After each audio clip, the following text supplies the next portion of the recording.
precious oil across the Mediterranean to fuel the Panzer Army. The Africa Corps is now on the defensive.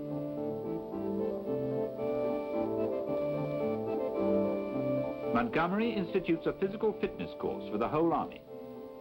The soldiers must undergo rigorous training, and the officers, up to the rank of lieutenant colonel, must be under 30 years of age. Montgomery also saw to it that even the lowest private was carefully briefed as to what was expected from him. Churchill wanted Montgomery's offensive to start in September, but Monty insisted on a later date. He would not begin an attack without absolute superiority. I remember one day General Alexander, who was then Commander-in-Chief Middle East, having taken over from Auchinleck, came up and arrived, and Monty took him into his caravan. He asked me to join him. And I sat in the background as usual with a pad, taking down any notes which I thought were important. And Alexander showed Montgomery a signal he'd received from Churchill, pressing Alexander to order Montgomery to carry out this offensive in September. He felt October was too late. I think one of the reasons was this coming landings in North Africa, in Algiers. And he wanted this battle to be well underway and prevent reinforcements from going over to the west of the Mediterranean. Well, Monty listened for a bit, and after Alex had said, well, now, what shall I say? Monty said to me, Freddie, give me your pad. And he took my pad and I got a pencil, and he wrote a signal. And he passed it to Alex, and he said, send that. And the gist of it was that if you want me to attack in September, it'll probably be a failure. If I can wait until October, I guarantee a victory. The sun was setting over a darkening desert on October the 23rd, when 200,000 British troops and 1,000 tanks moved into position. Monty sent every man a personal message which stated that the battle about to begin will be one of the decisive battles of history. It will be the turning point of the war. As planned, the British guns opened fire at exactly 9:40.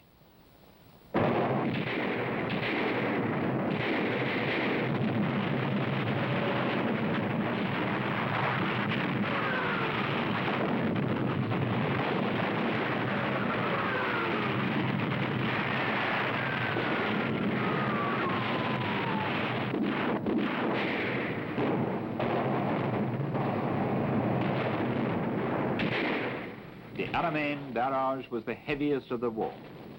It could be heard back in Alexandria. Nearly 1,000 guns fired together. The shelling completely disrupted the enemy communication system, and the Africa Corps was thrown into confusion. The British attack did not go entirely according to plan either. The German minefields, which stretched for 3 miles, were thicker than expected, and the British tanks were badly caught in the middle. Heavy losses dismayed the first formations of the assault. The Germans fought harder than had been expected and desperately held their ground.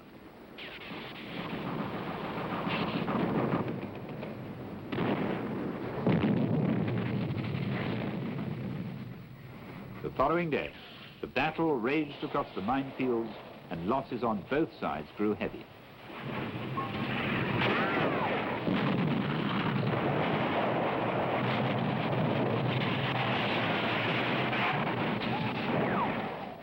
The Africa Corps lost its commander, who died on the battlefield, and Hitler ordered Rommel back to Africa from his sickbed in Austria. The British attack had faltered, and the exhausted units were vulnerable to a counter-thrust. But Rommel had not yet returned, and the weary Africa Corps could not seize their last opportunity to regain the initiative. Montgomery had lost over 200 tanks, as many as the Germans had started with. His infantry had suffered high casualties, particularly among the Highlanders, the Australians, and the South Africans.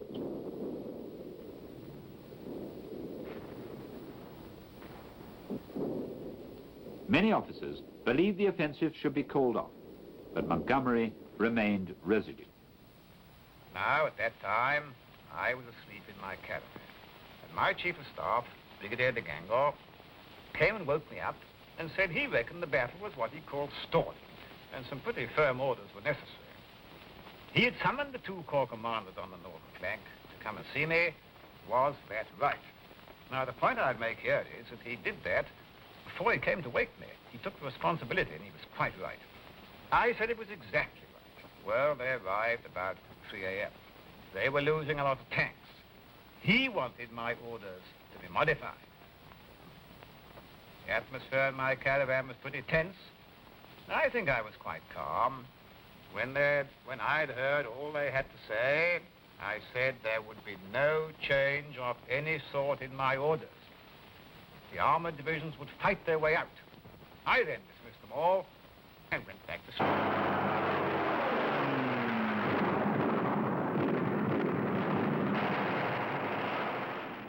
Rommel is back in Africa, sick, depressed, and furious with the Italians who no longer supply his forces. He is disappointed by Hitler, who is willing to sacrifice his army for a few yards of sand.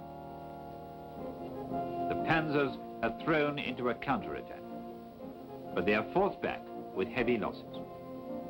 The British reserves are stronger than the German, and Montgomery feels that time is on his side. He decides to withdraw some of his divisions from the front line to reorganize them for the next blow.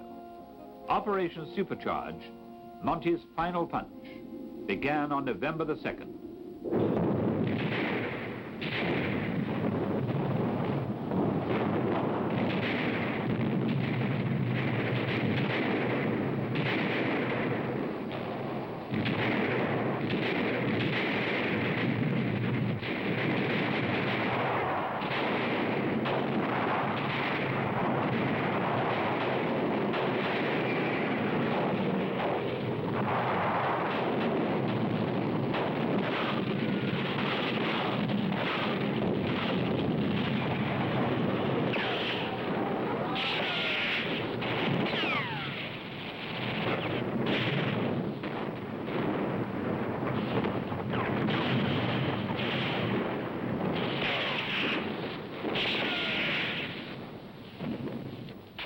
Tough Africa Corps fought as strongly as ever for their commander.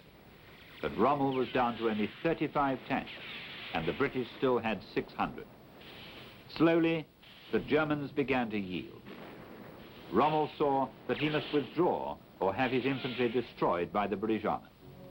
Hitler ordered him to stand and die at Alamein, but Rommel convinced him to cancel these instructions. On the afternoon of November the 4th, the Desert Fox orders a general retreat, and the Africa Corps take all the remaining transport for the rush westward, leaving thousands of Italians behind. They surrender in divisions. The Second Battle of El Alamein is over, and as the British Army collect the survivors of the once invincible Africa Corps, General Alexander signals Churchill to ring out the bells, which Churchill promptly did. To impede Rommel's retreat, Montgomery sends out the Desert Air Force. Air Marshal Teller's 800 planes bomb and machine gun the retreating German columns wherever they are found. Rommel was down to 10 tanks and 10,000 men.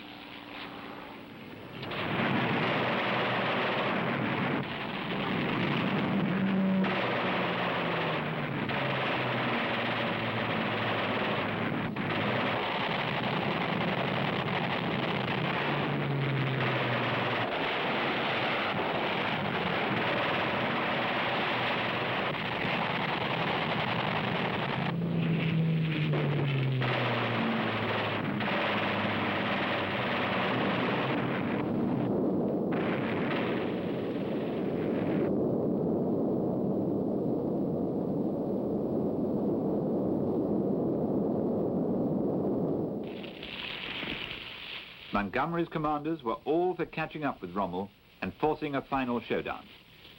But Monty did not wish to risk having to come back again, like the others. Rommel was as good a general in retreat as he was in attack, and he managed to keep his force together all the way back to Tripoli. 3 British armored divisions chased him all the way. One, the famous 7th, nicknamed the Desert Rats, had fought continuously since 1940.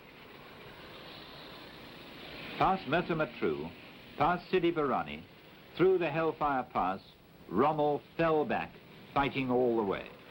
To the delight of Churchill, Tobruk fell.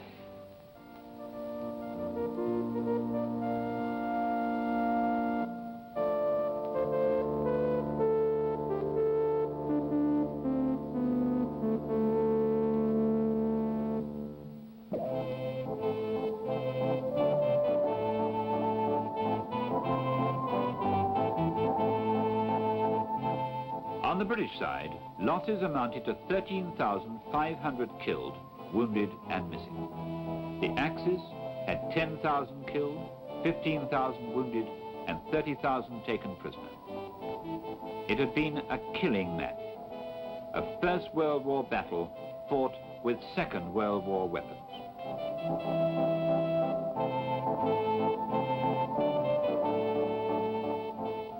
The Allies passed by the rusting remains of previous battles in their pursuit of Rommel. Benghazi fell in turn. El Agheila was reached on November the 24th, a month after El Alamein began. Finally, Tripoli fell on January the 23rd, 1943. Montgomery parades the 51st Highland Division to mark the event.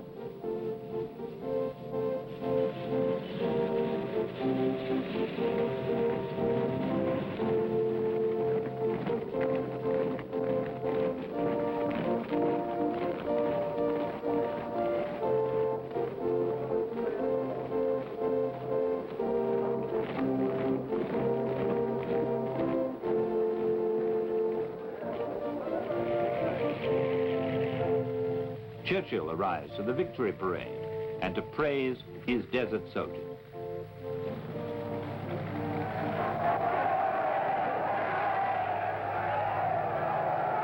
You have altered the fate of the war in the most remarkable way. I must tell you that the fame of the Desert Army has spread throughout the world. The Germans have received back again that measure of fire and steel which they have so often meted out to others. Ah, this is not the end. It is not even the beginning of the end. But it is perhaps the end of the beginning.